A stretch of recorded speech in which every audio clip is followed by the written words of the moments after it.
هارپاک و ناستیاگ از این موضوع اطلاعی نداشتند.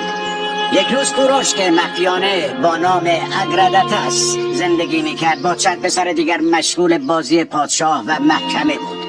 یکی از این پسران فرزند یک نجیب زاده از ماد بود. در بخشی از بازی پادشاه کوروش به پسر اشرافی شلاق زد.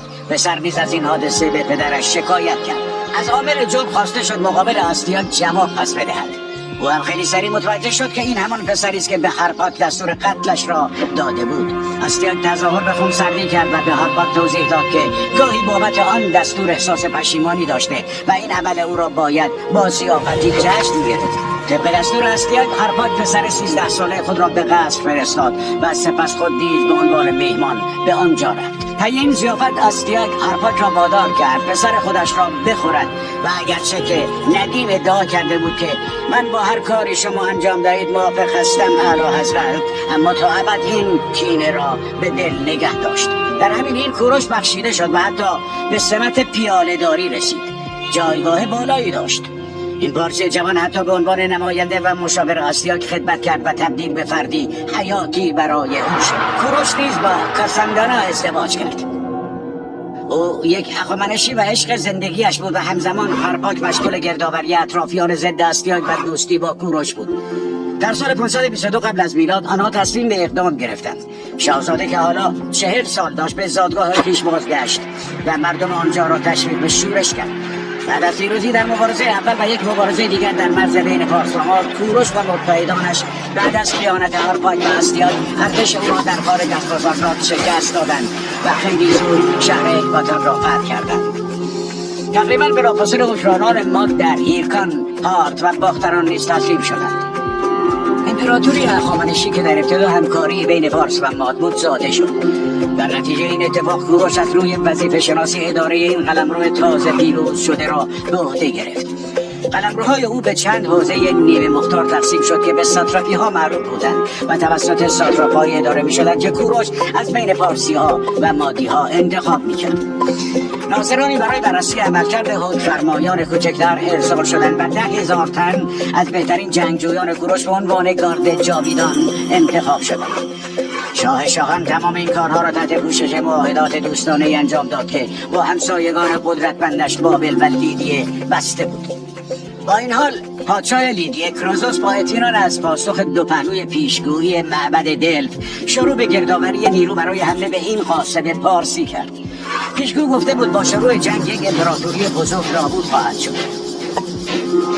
سال 548 پیش از میلاد کوروش که احتمالاً خبرها را از جاسوسان ارتش در رودخانه هلیس دریافت کرده بود، نمایندگانی را به ایدمیا در یونان فرستاد و از آنها خواست وارد جنگ نشوند. ولی شهرهای وفادار به لیدیه به استثنای شهر میلیتوس بیدرنگ این درخواست را رد کردند. این تصمیم بین یونانی‌های دریای اژه در نهایت بیش از نیم قرن بعد محرک جنگ‌های افسانه‌ای ایران و یونان شد. کروزوس و ارتش بزرگش با گذر از هلیس و مرز هخامنشی‌ها در سال 547 به پتریا رسیدند و آن را اشغال کردند. کوروش با شنیدن خبر تجاوز به پایتخت خود اکباتان به سمت غرب لشکر کشید تا با لیدیایی هایی که توسط ارتش وفادار ساتراپی ها در سطوح مختلف آنها پیوسته بودند مقابله کند. اصل نیروهای او شامل پارسی ها و مادی ها بود، اما از سراسر ایران در این ارتش حضور داشتند. وقتی ارتش هخامنشی که از ارتش لیدیه کوچکتر بود سر رسید، پتریوس سقوط کرده بود و مردمش به عنوان برده به لیدیه فرستاده شده بودند. پادشاه لیدیه که به توانایی خودش برای شکست کوروش اطمینان داشت آماده مبارزه شد، اما در جنگی که یک روز کامل به طول انجامید ایرانیان ارتش لیدیه را در هم شکستند و کروزوس را وادار به عقب نشینی به سمت سردیس کردند. پادشاه لیدیه انتظار داشت فرا رسیدن زمستان از حمله کوروش جلوگیری کند. به همین خاطر مامورانی را به سوی متحدانش بابل، مصر و اسپارت فرستاد و از آنها خواست تا 5 ماه دیگر ارتش‌هایی برای کمک ارسال کنند. از روی اجبار تمام مزدوران خود را با دستورات مشابه به جاهای دیگر فرستاد، ولی کوروش برخلاف روند مبارزه در این بازه زمانی مسیر لیدیه را در پیش گرفت و در منطقه‌ای در دیدرس سردیس ادراک کرد. کروزوس یک ارتش سوار نظام شکست ناپذیر برای مقابله با ایرانیان فرستاد. آرپاد توصیه کرد که سوار نظام از شتر به جای اسب استفاده کنند. وقتی نبرد آغاز شد شترها سبق شدند از پای لیدیایی وحشت کنند و سپاه کروزوس تلفات سنگینی داد. اما او توانست به سردیس عقب نشینی کند. قبل از اینکه ایرانیان شهر را محاصره کنند کروزوس توانست درخواست کمک به متحدانش ارسال کند. با این حال بعد از تنها 14 روز محاصره یکی از بزرگترین پایتخت‌های نزدیک به شهر سقوط کرد. بعد از یک لشکرکشی رعدآسا ساردیس و تمام شهرهای آسیا تحت قلمرو هخامنشی بودند. کوروش از جان کروزوس گذشت و او را مشاور خود کرد. آن پیشگویی صحیح بود، اما او به جای امپراتوری پارسی ها امپراتوری قدرتمند خود را نابود کرد. اگرچه به نظر نمی رسید قبل از تجاوز لیدیه به این قلمرو توسعه از طریق مبارزه در اولویت‌های پادشاه پارسی بوده باشد، اما شکی نیست که او بالاخره برای فتح این منطقه دست به عمل می‌زد. در ادامه تصاحب پادشاهی کروزوس، کوروش و فرماندهانش اقدام به ایجاد یک پایتخت جدید و بزرگ در پاسارگاد کردند. و علاوه مقاومت قلمروهای جانبی مثل باختران و اورارتو را نیز تحت کنترل خود درآوردند.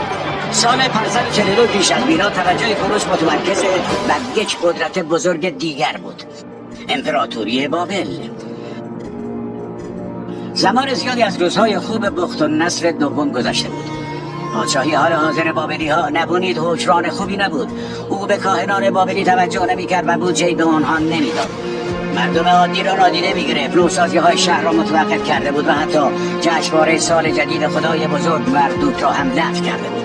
نارضایتی ها بالا گرفته بود و وفاداری به پادشاه و پسرش در پایین‌ترین حالت ممکن بود.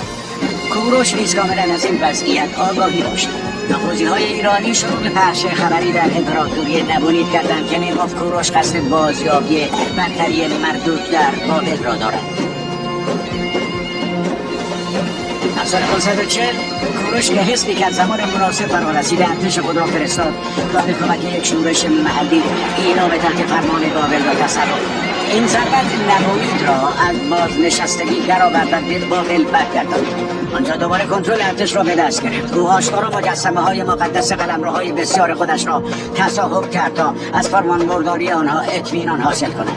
سال بعد کوروش با ارتش رو به قدرتمندتر شدنش به جنوب لشکر کشید تا به امپراتوری بابل حمله کند، اما این کار را برای رهایی مردم بابل انجام داد. با این حال پیشرفت آنها هفته‌ها به خاطر طغیان انشعابی از رود فرات در شمال اسپیس متوقف شد. اگرچه گردان‌های ایرانی با حمله گالان‌هایی در اطراف رودخانه برای منحرف کردن مسیرش بر این موانع غلبه کردند، اما این تأخیر به نبونیدوس اجازه داد ارتش بزرگی گرد هم آورده و به سمت شمال پیشروی کند. خود پادشاه در سیپار مستقر شد، در حالی که ژنرال گوارا جنگ را هدایت می‌کرد. مبارزه در آخر روزهای سپتامبر در نزدیکی اوپیس رخ داد. آنچه می‌دانیم این است که نیروهای کوروش که تحت پرچم طلایی و قرمز شب‌ها می‌جنگیدند باز هم در یک نبرد نفسگیر پیروز شدند. اوپیس سقوط کرد و به گوارا که تسلیم شد جایگاهی در دربار ایران داده شد. نبونید به جای مقابله با ارتش کوروش به سمت جنوب رودخانه رفت. کوروش همراه با سپاه گسترده خود به شهر بزرگ و نظام گسیخته بابل رسید و دید ارتش نبونید در داخل شهر سنگر گرفتند. این منظره حتی برای کوروش نترسم صحنه‌ای به واقع وهم‌آور بود.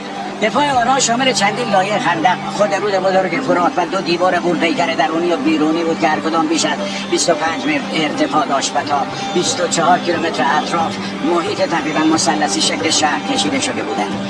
شهر مناطق شبکه‌ای و منظم با خیابان‌های متقاطع داشت.